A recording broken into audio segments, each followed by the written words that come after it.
कहते हैं इतिहास वो आईना है जिसमें झांकने से आज का आदमी खुद को पहचान सकता है, और उस इतिहास के पन्नों में कहीं बहुत गहराई में छुपा है एक ऐसा नाम जिसकी गूंज आज भी समय के सिंहासन पर राज करती है। वो नाम है राजा विक्रमादित्य। वो एक राजा नहीं, एक विचार था, एक योद्धा नहीं, एक धर्म था, एक न्यायप्रिय नहीं, एक युग था। और जब उसका जीवन समाप्त हुआ तो शुरू हुई एक नई कहानी। शताब्दियों बाद उसी उजड़े हुए महल की मिट्टी से फिर निकली एक आवाज जो विक्रम की गाथा सुनाने आई। वो 32 पुतलियां, हर पुतली में छिपी थी विक्रम के जीवन की वो एक कहानी जो केवल राजा नहीं बल्कि इंसान बनने का रास्ता दिखाती है। महान राजा विक्रमादित्य की मृत्यु के लगभग 300 सालों बाद उज्जैन नगरी के ऊपर राजा भोज का राज्य था। राजा भोज भी अपने समय के बड़े यशस्वी और धर्मात्मा राजा थे। उनके राज्य में संपूर्ण प्रजा बड़े सुख चैन से बसती थी। किसी को भी किसी प्रकार का कोई दुख नहीं था। राजा भोज के राज्य में बकरी और शेर एक ही घाट पर साथ साथ पानी पिया करते थे। किसी को किसी से कोई भय नहीं था। उनके राज्य में चहुं और सुख शांति थी। किसी प्रकार की कोई कमी नहीं थी। राजा भोज एक आकर्षक छवि वाले गुणी व्यक्ति थे। वे इतने सुंदर थे कि कोई भी स्त्री उन्हें एक बार देख ले तो क्या मजाल कि वो मरते दम तक भी उन्हें भुला सके। उनकी सभा इतनी भव्य होती थी कि स्वयं इंद्रदेव भी उनसे ईर्ष्या करते थे। राजा भोज के दरबार के आगे इंद्र का दरबार भी फीका नजर आता था। राजा भोज की नगरी में सब कुशल मंगल से चल रहा था, पर एक दिन जब राजा भोज के हरकारे उनके किसी काम से जा रहे थे तो उन्होंने एक अजीब दृश्य देखा कि एक साधारण सा चरवाहा बीच खेतों के एक मचान पर चढ़ा हुआ है और चिल्ला चिल्ला कर राजा भोज के बारे में उल्टा सीधा कह रहा है। राजा भोज को पकड़कर मेरे पास लाओ, उसे सजा दिलवाओ और मेरा राज्य मुझे दे दो। एक चरवाहे के मुख से अपने राजा के लिए ऐसी बातें सुन हरकारों को बहुत गुस्सा आया। उन्होंने उस चरवाहे को पकड़कर नीचे उतारा और बोले, क्या बक रहा है तू? अगर राजा महाराज को तेरी इस हरकत का पता चलेगा तो वो तुझे तोप के मुंह पर बिठाकर उड़ा देंगे। हरकारों की बात सुन चरवाहा गिड़गिड़ाते हुए माफी मांगने लगा। मचान से उतरते ही एकदम से उसका व्यवहार बदल गया, जैसे उसे कुछ पता ही ना हो। उसे गिड़गिड़ाते देख हरकारों को उस पर दया आ गई। उन्होंने चरवाहे को छोड़ दिया और वहां से चले गए। अगले दिन जब वे फिर वहां से गुजरे तो उन्होंने फिर वही सब देखा और सुना। चरवाहा फिर से मचान पर चढ़ा, राजा भोज के बारे में उल्टा सीधा बोल रहा था। आसपास पूछने पर पता चला वो खेत किसी कुम्हारिन का था। जब भी वो अपने खेत में कोई फसल उगाती तो पूरे खेत में बहुत अच्छी फसल होती, पर उस मचान वाली जगह पर एक पौधा तक नहीं उगता था। आखिर कुम्हारिन ने उस जगह पर एक ऊंचा सा मचान बनवा दिया ताकि इसके ऊपर चढ़कर खेत की रखवाली की जा सके। चरवाहे के बारे में पूछा तो पता चला कि वो एक साधारण सा चरवाहा है, पर पता नहीं क्यों जब भी वो इस मचान यानी चबूतरे पर चढ़ता है तो इसी प्रकार की बातें करता है और नीचे उतरते ही उसका व्यवहार बिल्कुल सामान्य हो जाता है। ये सब जानने के बाद राजा भोज के हरकारों को बड़ा अजीब लगा। उन्होंने राजमहल जाकर ये सारा किस्सा ज्यों का त्यों राजा के सामने कह सुनाया। सारी बात सुन राजा भोज को भी बड़ा अचरज हुआ। हमारे राज्य में तो सब लोग सुख शांति के साथ रहते हैं, फिर वो चरवाह ऐसी हरकत क्यों कर रहा है? जरूर इसके पीछे कोई तो बात है। हरकारे बोले, महाराज हमें तो लगता है उस मचान में ही कोई गड़बड़ है, क्योंकि जब भी वो चरवाहा उस पर चढ़ता है तो ऐसी बातें करता है, लेकिन जैसे ही वह नीचे उतरता है फिर से साधारण मनुष्य बन जाता है। सब जानने के बाद आश्चर्य के साथ राजा भोज बोले, अगर ऐसा है तो तुम मुझे तुरंत वहां ले चलो, मैं अपनी आंखों से ये सब देखना चाहता हूँ। राजा भोज ने अपने सैनिकों और दूतों को साथ लिया और कुछ ही समय में उस रहस्यमयी चबूतरे के पास जा पहुंचे और उससे थोड़ी दूरी पर छिपकर खड़े हो गए ताकि वह सब कुछ अपनी आंखों से देख और सुन सके। तभी वह आदमी फिर से चबूतरे पर चढ़ा और चढ़ते ही जोर से कहने लगा, लोगों जाओ जल्दी से राजा भोज को पकड़कर मेरे सामने लाओ, उसे मार डालो ताकि मैं उसका राज अपने हाथ में ले सकूं। ये सुनते ही राजा भोज गुस्से और हैरानी के मिश्रित भावों से भर जाते हैं, पर वे बिना कुछ कहे चुपचाप अपने हरकारों के साथ वापस महल लौट जाते हैं। पूरी रात उनके दिमाग में यही सब चलता रहा कि उस मचान में ऐसा क्या है जो एक मामूली सा चरवाहा ऐसी हरकत कर रहा है। सुबह होते ही राजा ने अपने मुख्य सलाहकारों और ज्योतिषियों को दरबार में बुला लिया। एक मामूली सा गाय चराने वाला चरवाहा चबूतरे पर खड़े होकर राजा को ललकारता है, उसे अपशब्द कहता है। ये उस रहस्यमयी चबूतरे की ही करामात है या कुछ और? चरवाहे और उस रहस्यमयी चबूतरे की पूरी बात राजा भोज अपने दरबार में उपस्थित सभी सदस्यों को कह सुनाते हैं। राजा भोज की बात सुन दरबार में उपस्थित ज्योतिषी बोले, राजन ये तो कोई चिंता करने वाली बात नहीं है, बल्कि ये तो शुभ संकेत है। महाराज हमें तो लगता है बहुत जल्द आपको कुछ बहुत बड़ा हासिल होने वाला है। ज्योतिष की बात सुन राजा भोज हैरानी के साथ साथ खुश भी हुआ। वो कुछ बोलता इससे पहले ही दरबार में मौजूद विद्वान पंडित भी बोल पड़े। महाराज, ज्योतिषी बिल्कुल ठीक कह रहे हैं। आपको उस चबूतरे की खुदाई करके देखनी चाहिए। वहाँ आपको कुछ बहुत बड़ा मिलने के संकेत है। पहले ज्योतिषी फिर पंडित की कही बात सुन राजा भोज को भी ये विश्वास हो गया कि हो न हो उस रहस्यमयी चबूतरे के नीचे कुछ तो जरूर है। अवश्य ही वहाँ खुदाई करवाकर देखनी चाहिए। राजा ने तुरंत अपने राज्य के सभी बेलदारों को वहाँ जाकर खुदाई करने के निर्देश दिए और खुद भी अपने मुख्य सलाहकारों के साथ बड़ी दिलचस्पी लेकर उस चबूतरे के पास पहुँच गया। खुदाई करते करते जब मजदूरों ने मचान वाली जगह को अंदर तक गहरा खोद दिया, तब एक सोने का पाया नजर आया। सोने के पाए को देख राजा भोज की आंखें चमक उठीं। उसने मजदूरों को सख्त हिदायत दी कि अब आगे की खुदाई बड़े ध्यान से की जाए। शीघ्र ही धरती के अंदर मौजूद उस सिंहासन के चारों पाए नजर आने लगे। राजा सहित वहां मौजूद सभी हैरान थे। खुदाई पूरी हुई तो जमीन के अंदर दबा हुआ एक विशालकाय सिंहासन बाहर निकला। राजा के हुक्म पर मजदूरों ने बड़े ध्यान से सिंहासन को बाहर निकाला। बाहर आने पर जब राजा भोज ने उसे देखा तो वो मंत्र मुग्ध सा हो गया। ऐसा कुछ उसने आज से पहले कभी नहीं देखा था। वो विशालकाय सिंहासन जो धूल मिट्टी में सने होने के बावजूद भी अपनी अलग ही छठा बिखेर रहा था। अचंभित से राजा भोज ने मजदूरों को कहकर उस दिव्य सिंहासन को अपने राजमहल में रखवा दिया। राजमहल में स्थापित करने के पश्चात जब अच्छे से सिंहासन की धूल मिट्टी पोंछकर उसे धोया गया तो वो बिल्कुल चमक उठा। उस चमकते हुए सिंहासन को जब राजा भोज ने देखा तो उसका मुंह खुला का खुला रह गया। जिस किसी ने भी उसे देखा वो बस उसे देखता ही रह गया। उसकी चमक ऐसी थी कि उसे एक नजर देखे तो आंखें चौंधिया जाएं। वो विशालकाय सिंहासन किसी अजूबे से कम नहीं लग रहा था। ऐसा लग रहा था जैसे उसे किसी कारीगर ने नहीं बल्कि खुद उस ईश्वर ने तराश कर अपने लिए ही बनाया हो। उसके चारों तरफ 8-8 पुतलियां थीं। हर एक पुतली अपनी अलग ही छठा बिखेर रही थी, पर कुछ जगहों से उसके दिव्य रत्न हट गए थे। राजा भोज ने तुरंत अपने शिल्पकारों को हुक्म दिया कि जितना भी धन चाहे ले लो, जितने भी रत्न चाहिए ले लो, पर जल्दी से जल्दी इस सिंहासन को तैयार करो। लगभग 6 महीने में देश के कोने कोने से हूबहू सिंहासन में लगे हुए रत्नों जैसे ही रत्न खोजकर शिल्पकारों ने उस सिंहासन को पूरी तरह तैयार कर दिया। धरती के अंदर से निकला वो जादुई सिंहासन जब पूरी तरह तैयार हो गया तब राजा भोज उसे देखने के लिए आए तो उन्हें अपनी आंखों पर विश्वास नहीं हो रहा था कि वो ऐसा कुछ देख रहा है। उस दिव्य सिंहासन को देख भोज को लगा जैसे उस ऊपर वाले ने बड़ी फुर्सत से सिंहासन को तराश कर सिर्फ और सिर्फ उसी के लिए बनाया है। ये शायद उसके इतने अच्छे कर्म थे कि वो ईश्वर उस पर मेहरबान हुआ है और उसे ये दिव्य सिंहासन भेंट किया है। अपने मन में ऐसा विचार कर राजा भोज ने पंडितों को आदेश दिया कि एक शुभ मुहूर्त और उत्तम तिथि निश्चित करें ताकि वह स्वयं उस दिव्य सिंहासन पर बैठ सके। यह सुनकर पंडितों ने विचार विमर्श करके कार्तिक महीने में एक अत्यंत शुभ दिन और लग्न तय किया। वह तिथि हर प्रकार से उत्तम थी। पंडितों ने कहा, हे राजन, उस दिन आप सिंहासन पर विराजमान हो सकते हैं। समय अपनी गति के साथ बीता और आखिर वो शुभ दिन भी आ ही गया जब भोज को उस दिव्य सिंहासन पर विराजमान होना था। राजा भोज ने इस शुभ दिन को बहुत बड़ा बनाने की सोची। वो इस दिन किसी प्रकार की कोई भी कमी नहीं छोड़ना चाहता था। उसने अपने राज्य के सभी छोटे बड़े राजा, विद्वान पंडित, जादू टोने के जानकार, दूर दराज के प्रतिष्ठित व्यक्ति सभी को निमंत्रण भेजा। स्वयं राजा ने स्नान किया और उत्तम वस्त्र धारण किए। वेद पाठी पंडित वेदों का उच्चारण करने लगे, गंधर्व मधुर गीत गाने लगे, भाट राजा की वीरता और यश का बखान करने लगे और विविध प्रकार के वाद्य यंत्र बजने लगे। पूरे महल में आनंद उत्सव की लहर फैल गई। जो भी अतिथि आए थे उनका भव्य स्वागत हुआ। ब्राह्मणों को गांव दान में दिए गए, युवाओं को स्वादिष्ट भोजन और जो कुछ उन्होंने मांगा वह प्रदान किया गया। गरीब लोगों को वस्त्र भेंट किए गए, आम जनता को इनाम और भेंट दी गई। सारा नगर दान दक्षिणा और नेकी से भर गया। शाही सेना को विशेष भोजन और इनाम मिले।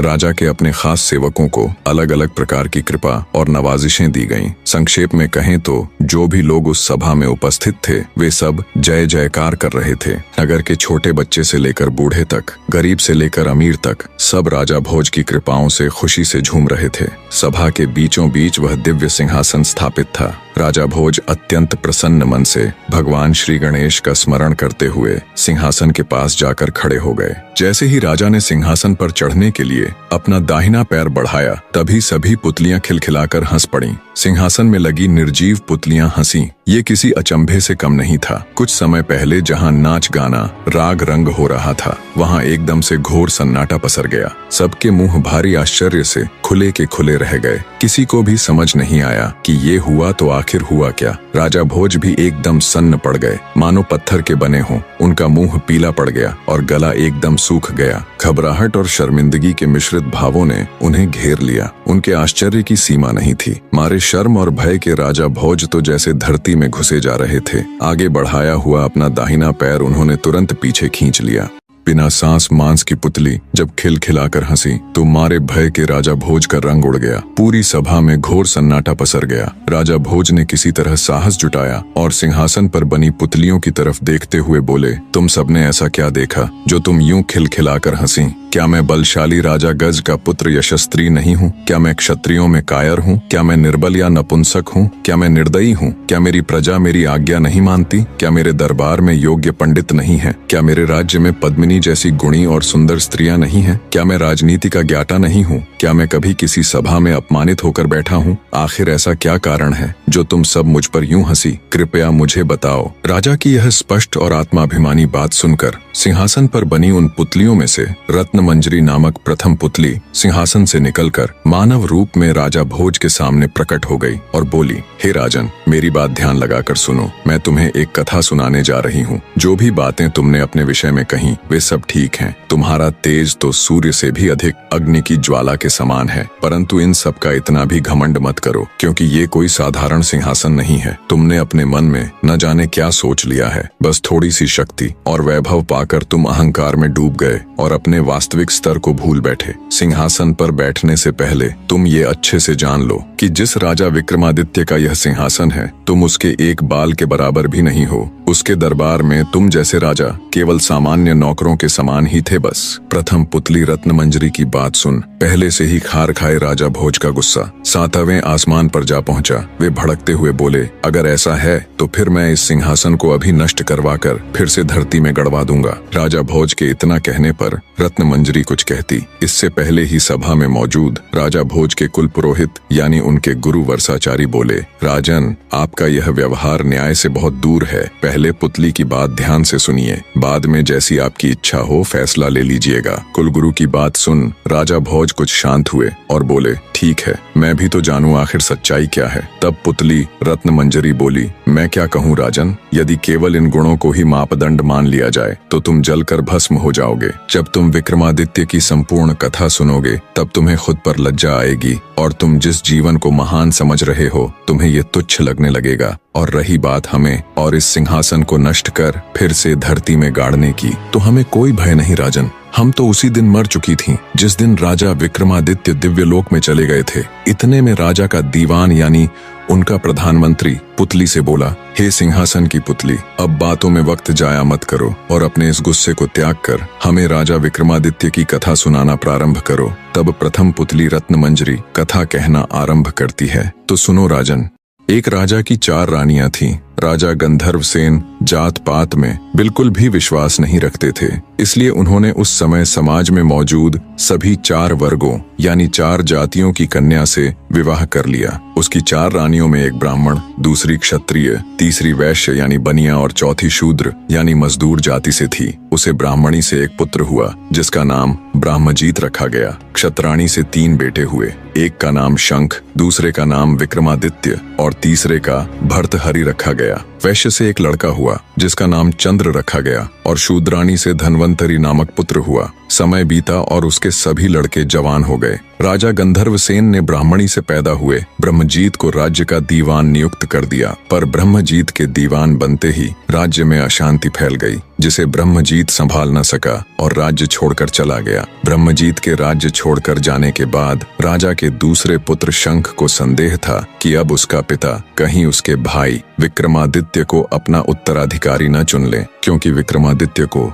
हर क्षेत्र में महारत हासिल थी। हर तरह से निपुण होने के कारण राजा का मोह सबसे अधिक विक्रमादित्य में ही था। इसी के चलते एक दिन शंख ने अपने पिता राजा गंधर्व सेन की हत्या कर दी और स्वयं उज्जैन का राजा बन बैठा। जब राजा गंधर्व सेन की हत्या की खबर उसके बाकी बेटों ने सुनी तो वो सब अपनी जान बचाने के लिए राज्य छोड़कर भाग खड़े हुए। विक्रमादित्य को जब अपने भाई के इस कृत्य का पता चला तो उन्हें अपने भाई पर अथाह क्रोध आया, पर समय की नजाकत को भांपते हुए उन्होंने बुद्धि से काम लिया कि अभी समय उसके पक्ष में बिल्कुल भी नहीं है। सारा राज्य काज, शस्त्र बल इत्यादि उसके भाई शंख के नियंत्रण में है। अंततः समय अनुकूल न होने के कारण विक्रमादित्य भी उज्जैन को छोड़कर जंगलों में चले जाते हैं। सबके जाने के बाद शंख आराम से उज्जैन नगरी के ऊपर शासन करने लग जाता है, पर फिर भी उसे रह रहकर ये डर सताता कि एक दिन उसके भाई वापस आकर उसकी हत्या कर ये सत्ता छीन लेंगे। इसी आशंका के चलते राजा शंख ने निर्णय लिया कि वो अपने भाइयों का पता लगाकर उन्हें भी मरवा देगा।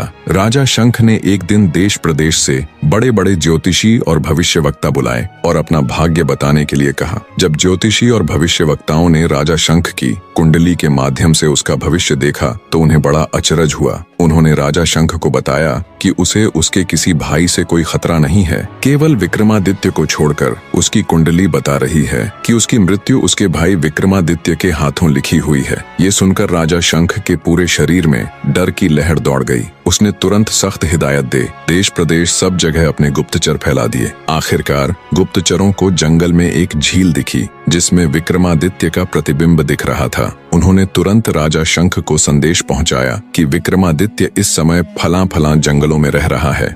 राजा शंख को जब विक्रमादित्य का पता चला कि वो जंगलों में रह रहा है तो उन्होंने तुरंत एक तांत्रिक को बहुत से धन का लालच देकर बुलाया और उसके साथ मिलकर विक्रमादित्य को मारने की योजना बनाई। योजना के अनुसार तांत्रिक जंगलों में विक्रमादित्य के पास जाकर उसे देवी काली की पूजा करने के बहुत से लाभ बताकर उसे पूजा करने के लिए राजी कर लेगा। जब वे इस क्रिया के लिए सहमत हो जाएंगे तब देवी आराधना के अंतिम चरण को पूरा करने के लिए तांत्रिक उन्हें सिर झुकाकर आराधना संपन्न करने को बोलेगा। जैसे ही विक्रमादित्य अपना सिर झुकाएंगे वैसे ही पेड़ों की आड़ में खड़ा राजा शंख उनका सिर धड़ से अलग कर देगा। योजना बना उसे अंजाम तक पहुंचाने के लिए तांत्रिक जंगलों की तरफ चल पड़ता है। थोड़ी दूरी बनाकर राजा शंख भी उसके पीछे पीछे हो लेते हैं। जब तांत्रिक जंगल में जाता है तो उसे विक्रमादित्य वहां मिल जाता है। योजना के अनुसार तांत्रिक उन्हें पूजा अर्चना के लिए सहमत कर लेते हैं। जब आराधना के अंतिम चरण में तांत्रिक ने उन्हें सिर झुकाने को बोला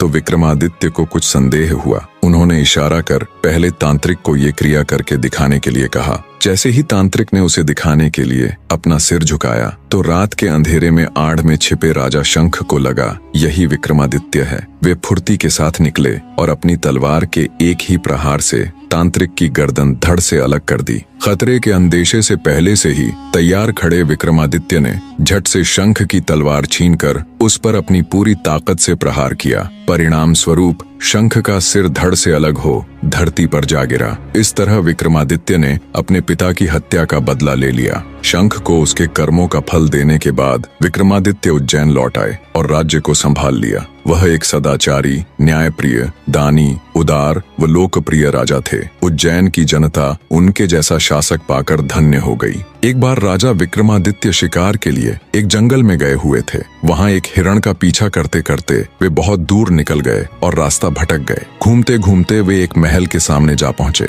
वह महल लूतवरण नाम के एक व्यक्ति का था जो उस राज्य का दीवान था। राजा विक्रमादित्य उनके पास गए। दोनों में वार्तालाप हुई। दोनों ने एक दूसरे को अपना परिचय दिया। विक्रमादित्य का परिचय मिलने पर दीवान लूतवरण उनसे मिलकर अत्यंत प्रसन्न हुए। वे उसे अपने राजमहल ले गए और उनका आदर आतिथ्य किया। लूतवरण ने विक्रमादित्य को बताया कि उन्हें इस राज्य के राजा बाहुबल से मिलना चाहिए। वे अत्यंत सरल और धार्मिक राजा हैं। उनके पास एक ऐसा सिंहासन है जो अत्यधिक शक्तिशाली है। कहा जाता है उस सिंहासन को स्वयं महादेव ने इंद्रदेव को भेंट किया था और बाद में इंद्रदेव ने प्रसन्न होकर वो सिंहासन राजा बाहुबल को दे दिया। आगे लूतवरण ने कहा, हे राजा विक्रमादित्य, आपके अंदर वो सभी गुण मौजूद है जो एक चक्रवर्ती सम्राट के अंदर होने चाहिए। बस किसी चीज की कमी है तो वो है उस दिव्य सिंहासन की। मैं आपको राजा बाहुबल के पास ले चलता हूँ। जब वो आपसे कुछ मांगने को कहे तब आप उनसे वो दिव्य सिंहासन मांग लेना। इसी मकसद के साथ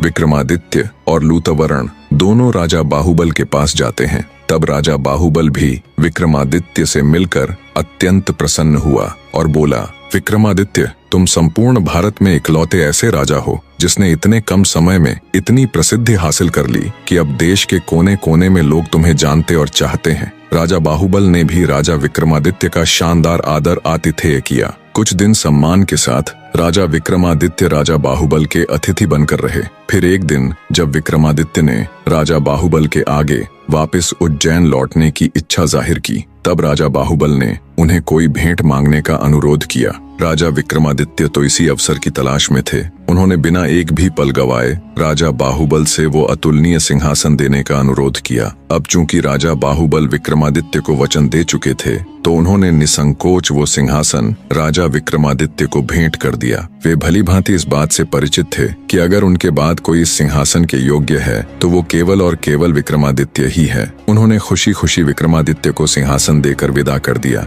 जब राजा विक्रमादित्य उस अद्वितीय सिंहासन के साथ उज्जैन नगरी पहुंचे तो उनकी पूरी प्रजा में खुशी की लहर दौड़ गई। उस सिंहासन को देखने दूर दूर से राजा महाराजा उज्जैन आने लगे। राजा विक्रमादित्य ने भारी सभा का आयोजन किया और दूर दराज से विद्वान पंडित बुलाए और उनके समक्ष अपनी इच्छा जाहिर की कि वो एक भारी अनुष्ठान करना चाहते हैं। कृपया आप सब देखकर बताएं, क्या वो इसके योग्य है? तब पंडित विद्वान सभी ने एक स्वर में कहा, राजन, आपका प्रताप तीनों लोकों में छाया हुआ है। आपका कोई बैरी नहीं। आपको जो करना हो कीजिए। अपने समस्त खानदान को आमंत्रित कीजिए। 1.25 लाख कन्यादान और 1.25 लाख गायें दान कीजिए। ब्राह्मणों को धन दीजिए और जमींदारों का 1 साल का लगान माफ कर दीजिए। इतनी कथा सुनाकर प्रथम पुतली रत्न मंजरी बोली, हे राजा भोज, आपने अगर कभी ऐसा दान किया है तो आप सिंहासन पर अवश्य बैठें। पुतली की बात सुनकर राजा भोज का अपना सा मुंह हो गया। उन्हें खुद पर बहुत लज्जा आई। वे दरबार में उपस्थित समस्त राज्यसभा सदस्यों से बोले, आज का दिन तो गया, अब तो कल ही सिंहासन पर बैठेंगे। इस तरह सिंहासन बत्तीसी की प्रथम पुतली ने राजा भोज को सिंहासन पर नहीं बैठने दिया। अब बारी थी दूसरी पुतली चित्रलेखा की। कहानी के आगे का भाग भी बहुत जल्द विद इन वीक आप सबके सामने होगा। धन्यवाद मेरे प्यारे दर्शकों।